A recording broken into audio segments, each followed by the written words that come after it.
So in terms of safety, in terms of just being able to go outside without having too much concerns, and how was that for you in Dakar in comparison to the Gambia? All right, in terms of safety, like both countries are safe. Gambia and Dakar, both of them are safe. Yeah. But I feel more safe in the Gambia than that of Dakar. Okay. In Dakar, like every junction or every corner, you will see a police officer or a police car. Yeah. But here in the Gambia, it's not easy to see like police officer or a police car standing from junction to junction. But Okay. in Dakar, that's how things are there. Yeah. So I think it is because of the population. Yeah. Yeah. So that's the thing. And then the first time I get in Dakar, I go to Dakar by road.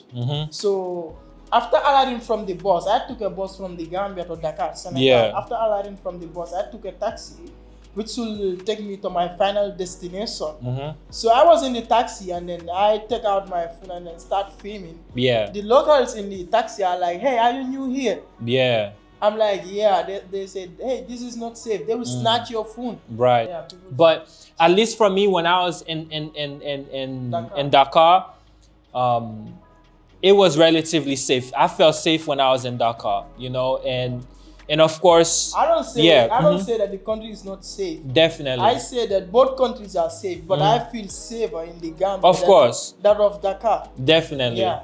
Definitely. But some people would say that maybe because you're from the Gambia, yeah. you know, but that's what I'm saying. For me, being that I'm not from Gambia or Senegal, I would say that Senegal is definitely safe. Yeah, definitely. So, but even here in the Gambia, many times, definitely, if anyone is traveling either in Dakar or in the Gambia, always have someone there who's from the country, because they're able to help you to navigate through. And I think it doesn't matter where you are, even if you in the Western Europe or in the US or wherever you are, you should always be cautious, because it doesn't matter. There is good people everywhere, and there's also bad people. And so we're not necessarily saying that to say, oh, being in Gambia is like being in heaven, or being in Dakar is like being in heaven. There's still a sense of insecurity, but yet at the same time, relatively speaking, most people will look out for you if you are in a situation. Yeah, definitely. But yeah, so I don't know if you have anything to add to that. No, it's okay. You have said it all. So Yeah, definitely. So let's talk about content creation in Dakar versus in the Gambia. All right. So both countries, like, it's not easy to film in both countries, because people are not familiar. Like, they are not camera friendly.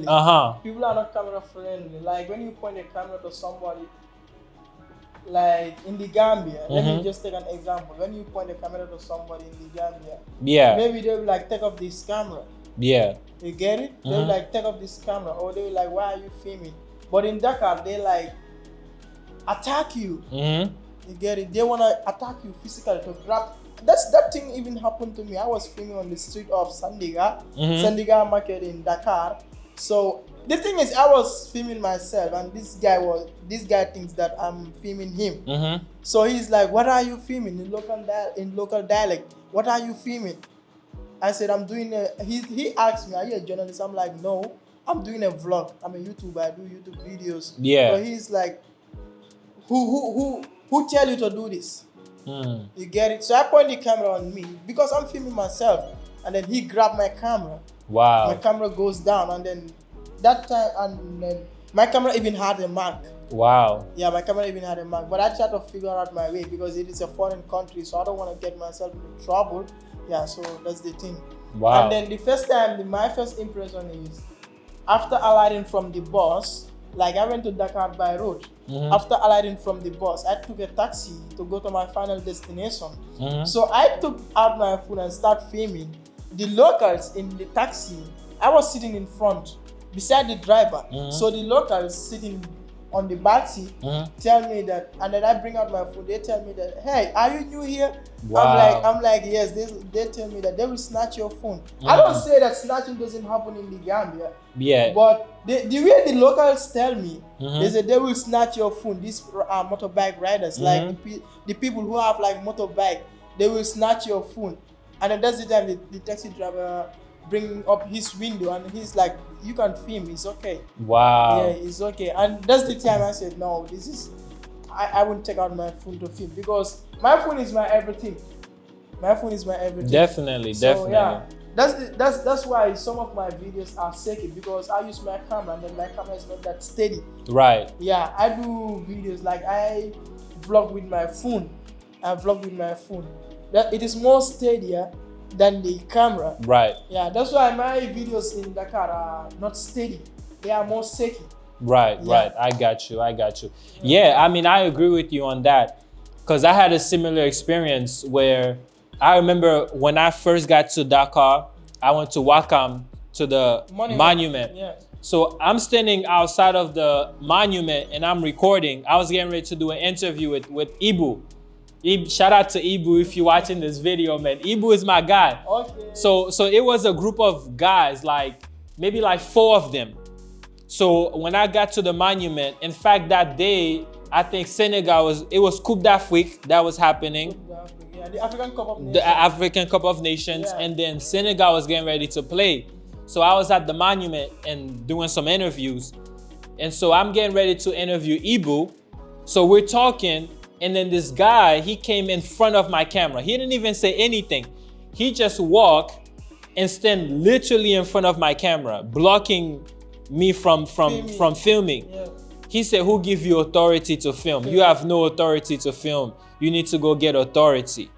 So the same way like they told you, like who told you to be filming? Yeah. Like they feel like not everyone though, but a lot of people, and I think it's more like the older individuals too. Yeah. They feel like you need to get some type of authority from someone in order for you to actually film in the open streets. Yeah. Now it's one thing, let's say if you go inside of like a shopping mall or even like a restaurant, but when we talk about an open space, it's different. Yeah, it's a and so public space, yeah. and in fact, he almost came to grab my camera, but my guy Ibu, who was there, Yeah.